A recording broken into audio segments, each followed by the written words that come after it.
बिस्मिल्लाहिर्रहमानिर्रहीम एंड अस्सलाम वालेकुम। Welcome to Skylin classroom. Skylin classroom में आज का हमारा टॉपिक है एनटीएस की जो सीट्स आई हैं अभी वैक्सीनेटर्स की आपने देखी होंगी और आप में से काफ़ियों ने उसके लिए अप्लाई भी किया होगा। तो उसके बारे में, उसके सिलेबस के बारे में और उसके क्वेश्चन पेपर के बारे में, उसके किस तरीके के जो है सवालात आते हैं, आप सामने देख रहे होंगे स्क्रीन पर। ये कुछ पास्ट पेपर्स हैं और कुछ सैम्पल पेपर्स हैं, मैंने आपके लिए यहाँ पर अपलोड किए हैं। इनमें से काफ़ी चीज़ें आपको दिखाई देंगी, यानी क्लियर हैं, और काफ़ी चीज़ें क्लियर नहीं भी हैं, क्यों वो इस वजह से क्योंकि ये जो पिक्स हैं वो ली गई हैं इन पेपर्स की।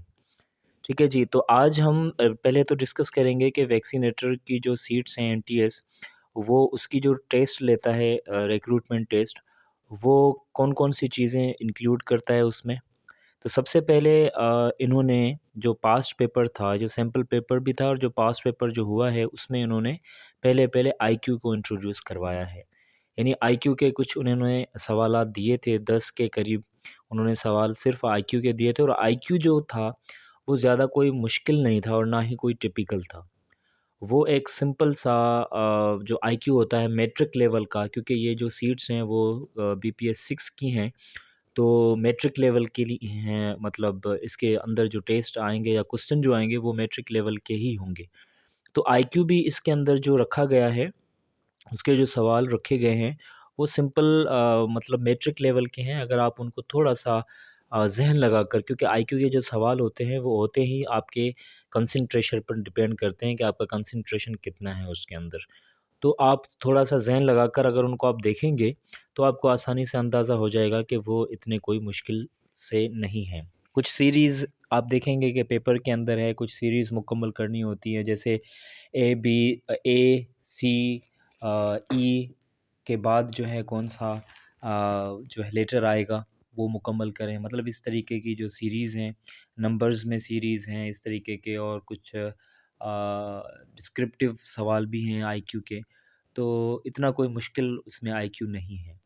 अच्छा जी, उसके बाद आता है जनरल नॉलेज। अब जनरल नॉलेज जो है, वो थोड़ा-सा इसका टिपिकल लगा मुझे, वो इस वजह से लगा क्योंकि इसके जो सवाल हैं एनटीएस के जो सिंध के हवाले से, तो वो सिंध के हवाले से थोड़े बहुत ज़्यादा डिटेल्ड में हैं। यानी आप इससे ऐसी डिटेल अक्सर नहीं पढ़ते होंगे सिंध के बारे में ना। हम पाकिस्तान के बारे में तो जनरल नॉलेज काफ़ी हद तक पढ़ते हैं और इंटरनेशनल लेवल और करंट अफेयर भी पढ़ते रहते हैं, मगर जो स्पेसिफ़िकली सिंध के हवाले से जो सवालात हैं जनरल नॉलेज के, वो हम थोड़ा कम डिटेल में पढ़ते हैं। हाँ, मोटी-मोटी जो चीज़ें होती हैं वो तो हम ज़रूर पढ़ लेते हैं, याद भी कर लेते हैं, मगर इतनी डिटेल में जाकर जो है ना चीज़ों को, जैसे सिकंदर आज़म जो है सिंध में आया था, जब मैं मतलब एशिया में आया था, तो सिंध में कौन-सी जगह पर वो रुका था। अब ये भी सवाल जो है इसमें दिया गया है। अब इस तरीके की जो डिटेल्स हैं या इस तरीके के जो डिटेल्ड चीज़ें हैं, वो जो हैं हमें जनरल नॉलेज के अंदर थोड़ा-सा टफ़ टाइम दे सकती हैं। हालाँकि वो भी बहुत ही सिंपल हैं, मैट्रिक लेवल की हैं, पर क्योंकि हमने उनको इतना डिटेल में पढ़ा नहीं हुआ होता, इस वजह से जनरल नॉलेज के थोड़े बहुत सवाल हमें टिपिकल लग सकते हैं। तो उसकी तैयारी थोड़ी आप सीरियस होकर कीजिएगा।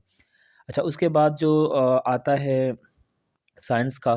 साइंस जो है मैट्रिक लेवल तक बिल्कुल बेसिक है। मैंने खुद चेक किया है, कोई इसमें इसका मुश्किल नहीं है। खुलिये के बारे में, यानी जो सेल है, जीव घड़ों सिंधी में हम उसको बोलते हैं, उसके बारे में सवालात थे। पर ये ज़हन में ज़रूर रखिएगा कि उनकी जो लैंग्वेज उन्होंने इस्तेमाल की है ना, मैंने खुद चेक किया है, वो बहुत ही टिपिकल है। एनटीएस, आईबीएस, अक्खर और ये जो इदारे हैं, वो अपने आप को मनवाने के चक्कर में क्या करते हैं कि वो लैंग्वेज जो है उसके अंदर बहुत ज़्यादा टिपिकल दे देते हैं। यानी वही सवाल अगर हम सिंपल करके पूछें तो हर किसी को समझ में आ जाएगा, मगर वो क्या करते हैं कि जानबूझकर उसकी लैंग्वेज जो है टिपिकल बना देते हैं, ताकि सामने वाले को फ़ील ऐसा हो कि ये कोई बहुत बड़ी आफ़त चीज़ हमने उनसे पूछ ली है। हालाँकि वो बहुत ही सिंपल सी चीज़ ही होती है। जिसे कहते हैं ना, खोदा पहाड़ तो निकला चूहा, तो इनके सवाल भी ऐसे ही होते हैं, देखने में ऐसे आते हैं जैसे कोई पहाड़ हो, मगर जब आप उसको समझ लेंगे तो आपको वो बिल्कुल चूहे के मानंद लगेंगे, क्योंकि वो बहुत ज़्यादा ईज़ी होते हैं और वो मैट्रिक लेवल के ही होंगे। सीधी-सी बात है, अगर आप मैट्रिक लेवल तक अप्लाई कर रहे हैं, तो मैट्रिक लेवल के ही सवाल आपको मिलेंगे।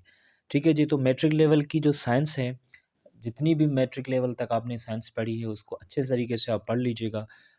इसमें से आउट ऑफ सिलेबस कोई भी सवाल नहीं जाएगा। मैंने खुद चेक किया है, इसके पास्ट पेपर्स चेक किए हैं और एनटीएस का सिलेबस जो लास्ट टाइम इन्होंने शेयर किया था सैंपल पेपर के हिसाब से, उसमें भी मैंने चेक किया था, तो वो बिल्कुल इसी तरीके से देंगे। अच्छा जी, उसके बाद आते हैं इंग्लिश पर। इंग्लिश की बात करते हैं, तो इंग्लिश भी मैट्रिक लेवल की ही है, पर इसमें जो सिनोनिम्स इन्होंने दिए हैं और जो ग्रामर के सवालात इन्होंने दिए हैं, वो सीधी-सी बात है, थोड़े बहुत टिपिकल हैं। वो इस वजह से टिपिकल हैं क्योंकि सिनोनिम्स जो हैं हम अक्सर तौर पर इंग्लिश टू इंग्लिश नहीं पढ़ते। हमारी आदत क्या होती है, इंग्लिश टू उर्दू पढ़ते हैं, इंग्लिश टू सिंधी पढ़ते हैं, मगर इंग्लिश टू इंग्लिश बहुत कम पढ़ते हैं। तो इस वजह से हमें थोड़ा बहुत वो सवाल टिपिकल फ़ील हो सकते हैं। हालाँकि होने नहीं चाहिए, पर हो सकते हैं। तो अगर इंग्लिश के सेक्शन के हवाले से आप देखेंगे, तो मैं आपको यही सजेस्ट करूँगा कि आप सिंपली क्या करें, सिनोनिम्स जो हैं, जो बेसिक सिनोनिम्स हैं, उनको याद करें। कोई डॉन न्यूज़पेपर के या कोई सीएसएस लेवल के या कोई हाई-फाई लेवल के जो सिनोनिम्स हैं, वो ना याद करें। बहुत ही सिंपल से सिनोनिम्स जो हैं, जो बेसिक सिनोनिम्स हैं, आपको आसानी से बुक्स में मिल जाते हैं, वो ही सिर्फ़ याद करें, तो आपको जो है इंशाल्लाह कोई प्रॉब्लम नहीं होगी उसके सिनोनिम्स को सॉल्व करते हुए। अच्छा जी, सिनोनिम के बाद जो ग्रामर के सवाल हैं, बेसिक से ग्रामर है, बेसिक सी कोई उसमें कोई मुश्किल नहीं है, मगर प्रैक्टिकल ग्रामर है, ये ज़रूर याद रखिएगा। इसका इंग्लिश सेक्शन जो है पूरा ग्रामर का, वो प्रैक्टिकल है। प्रैक्टिकल से मुराद मेरी ये है कि ये आपको, जैसे सिनोनिम एक प्रैक्टिकल चीज़ है, यानी आपको इंग्लिश टू इंग्लिश इसकी मीनिंग आनी चाहिए। और सेम तरीके से अगर वो किसी सेंटेंस को मुकम्मल करने की बात करते हैं, तो वो भी एक प्रैक्टिकल है। अगर आपको टेंसेस या आपको पार्ट्स ऑफ स्पीच या आपको प्रीपोज़िशन आते हैं, तो आप उनको प्रैक्टिकली कर पाएँगे, अदरवाइज़ वो भी आपके लिए थोड़ा प्रॉब्लम होगा। तो थ्योरी रटने के बजाय कोशिश कीजिएगा कि जितनी भी एक्सरसाइज़ेज़ हैं, उनकी प्रैक्टिस करें। इंग्लिश के अंदर इंग्लिश ग्रामर की जितनी भी एक्सरसाइज़ेज़ हैं, मैट्रिक लेवल तक आपने बुक्स पढ़े होंगे, 9th की इंग्लिश पढ़ी होगी, 8th की पढ़ी होगी और मैट्रिक की पढ़ी होगी, उसके अंदर एक्सरसाइज़ेज़ आपको बहुत सारी मिलेंगी और उसके अंदर जो चीज़ें हैं, जितनी भी चीज़ें हैं, उनको अच्छे तरीके से प्रैक्टिस कर लें ग्रामर की और सिनोनिम्स जो उनके अंदर दिए गए हैं, उनको अच्छे तरीके से आप पढ़ लें, तो इंशाल्लाह आपको इंग्लिश के अंदर भी कोई प्रॉब्लम नहीं होगी। पर सीधी-सी बात है, अब इंग्लिश जो है वो डिपेंड करता है आपकी अपनी पर्सनल नॉलेज पर, ठीक है? कि आपको इंग्लिश की ग्रामर कितनी आती है, इंग्लिश की वोकैब्युलरी आपको कितनी आती है, तो उस पे डिपेंड करते हुए आप उस पेपर की तैयारी कर सकते हैं।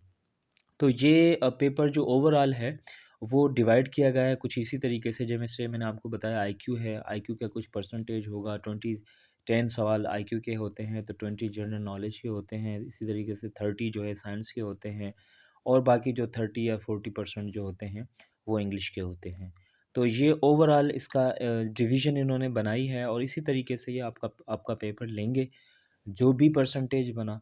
अगर मैं आपको एक बात बता दूँ कि ये सिंध के हवाले से जो जनरल नॉलेज है उसको डिटेल में ज़रूर पढ़िएगा, बहुत अच्छे तरीके से पढ़िएगा और आईक्यू जो है उसकी बिल्कुल भी टेंशन लेने की ज़रूरत नहीं है, क्योंकि आईक्यू जो है वो पहली बात तो कभी किसी को पता ही नहीं होता कि कहाँ से आएगा। प्रैक्टिस आप कर सकते हैं, इसमें कोई हर्ज नहीं है, प्रैक्टिस लाज़मी करें ताकि आपको अंदाज़ा हो जाए, सवाल समझने का तरीक़ेकार आपको आ जाए कि किस तरीके के सवाल आ सकते हैं। तो जो नंबर्स में आते हैं आईक्यू के सवाल, जो डिस्क्रिप्टिव आते हैं, जो वर्बल आते हैं, नॉन वर्बल आते हैं, उनकी प्रैक्टिस भले आप कर लें, ताकि आपको अंदाज़ा हो जाएगा। बाकी आईक्यू को छोड़कर इंग्लिश को और आपके इसको जनरल नॉलेज को, इसको बहुत सीरियस लीजिएगा, ठीक है? अच्छे तरीके से इसको पढ़िएगा। बाकी जो साइंस है वो बेसिक है, उसको भी अगर आप पढ़ेंगे थोड़ा बहुत तो वो क्लियर हो जाएगा। बाकी सिंध के हवाले से जो नॉलेज है, जनरल नॉलेज, मैं आपको पहले बार-बार इसलिए कह रहा हूँ क्योंकि ये ज़्यादा इम्पोर्टेंट है। ठीक है जी? इंशाल्लाह नेक्स्ट वीडियो मैं इंशाल्लाह इस तरीके की लेकर आऊँगा आपके लिए, जिसमें आपको इस तरीके के सवालात आईक्यू के भी हल करवाऊँगा और इंशाल्लाह इंग्लिश के भी हल करवाऊँगा और साइंस के भी और जनरल नॉलेज के भी।